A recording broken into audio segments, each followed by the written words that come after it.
कामचोर बहू। कांता बहन की दो बहुएं थीं, बड़ी कल्पना और छोटी प्रिया। कल्पना का जैसा नाम वैसा ही काम। सारा दिन कल्पनाओं में रहती, ना कोई काम करती ना कोई धाम। अरे कल्पना बहू, जरा अच्छी सी चटनी पीस दे, आज कुछ मजेदार खाने का मन है।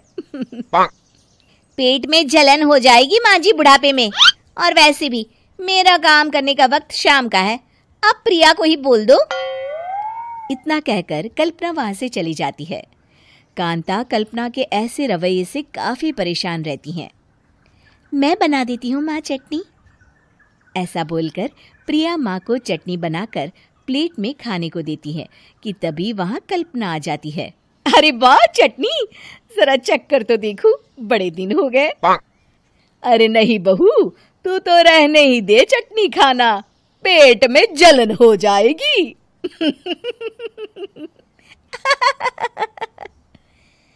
इतना कहकर कांता और प्रिया दोनों हंसने लगते हैं।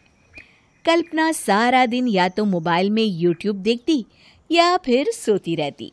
उसका कमरा भी बिखरा और गंदा रहता।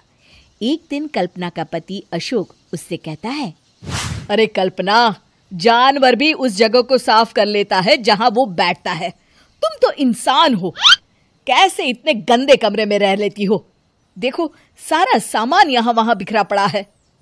ज्यादा अपनी माँ का बोल ना बोलो। हाँ, कमरा तुम्हारा भी तो है, गंदा लग रहा है तो साफ कर लो।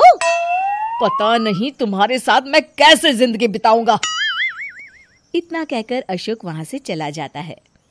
कल्पना बस खाना खाने कमरे से बाहर आती और फिर से कमरे में चली जाती। इससे कांता बहन काफी परेशान रहती।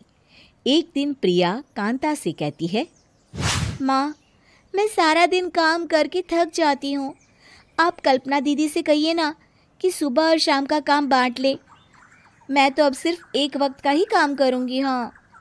अरे तू वो भी ना करना, एक बहू तो कामचोर थी ही, दूसरी भी आ गई काम ना करने के बहाने लेकर। तभी वहां प्रिया का पति रमेश आ जाता है। माँ, मैं देख रहा हूँ भाभी कोई काम नहीं करती, प्रिया सारा दिन घर और रसोई का काम करती है, अब कुछ करो ना माँ। कांता मन में कुछ सोचती है और कल्पना के पास जाती है। कल्पना फोन पर मेकअप करना देख रही होती है।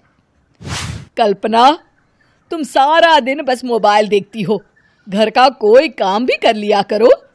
प्रिया सारा दिन काम करके थक जाती है, आज से मैंने फैसला किया है, एक वक्त का काम तुम करोगी, सुबह का खाना तुम बनाओगी और रात का प्रिया। आप लोगों ने काम को हव्वा बना रखा है। अरे पता नहीं थोड़ा सा ज्यादा काम करने में आप लोग घबरा क्यों जाते हैं। और हाँ, बहुत ज्यादा प्रिया की तारीफ मत करिए मेरे सामने, बड़ी बहू तो मैं ही रहूंगी। मैं कुछ नहीं जानती, कल सुबह मुझे वक्त से खाना चाहिए, रसोई में आ जाना, वरना कल से तुझे खाना नहीं मिलेगा। अगली सुबह कल्पना रसोई में नहीं आती है। वो देर से सोकर उठती है और बाहर आकर कहती है, अरे भूख लगी है, आज खाने में क्या है? इतनी देर हो गई, आज किसी ने मुझे उठाया भी नहीं, पता नहीं कहाँ है सब। कल्पना को घर में कोई नहीं दिखता। वो रसोई की तरफ जाती है जहाँ बड़ा सा ताला लगा होता है। अरे रसोई में ताला? ओ, मैं तो भूल ही गई थी, माँ ने आज से सुबह का खाना मुझे बनाने को कहा था। हे भगवान, इतने लोगों का खाना बनाना क्या आसान है? तभी घर के सारे सदस्य बाहर से वापस आते हैं। वाह माँ जी, मजा आ गया छोले भटूरे खाकर। मेरे मुंह में तो अभी भी स्वाद आ रहा है। अरे कल्पना, तेरे भरोसे रहते तो हम तो भूखे ही रह जाते। कल्पना को बहुत गुस्सा आ जाता है।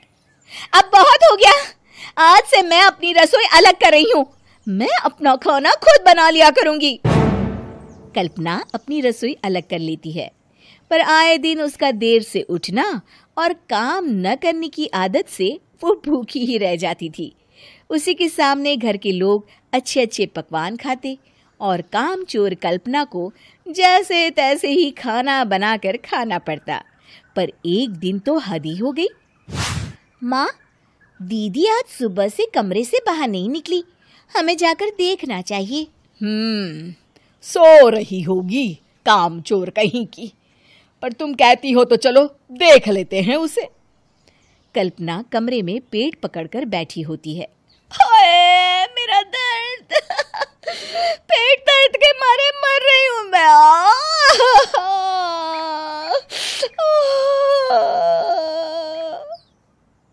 अरे दीदी, क्या हुआ? पेट में दर्द क्यों हो रहा है? डॉक्टर को दिखाया आपने? माँ, कल्पना खड़ी होती है और माँ जी के पास आती है। मुझे माफ कर दीजिए, अब से मैं सारे काम में मदद करूंगी, कभी आलस और कामचोरी नहीं करूंगी। हाँ हाँ, वो तो ठीक है, लेकिन अचानक क्या हो गया जो तू काम करने को तैयार हो गई? कामचोर कल्पना।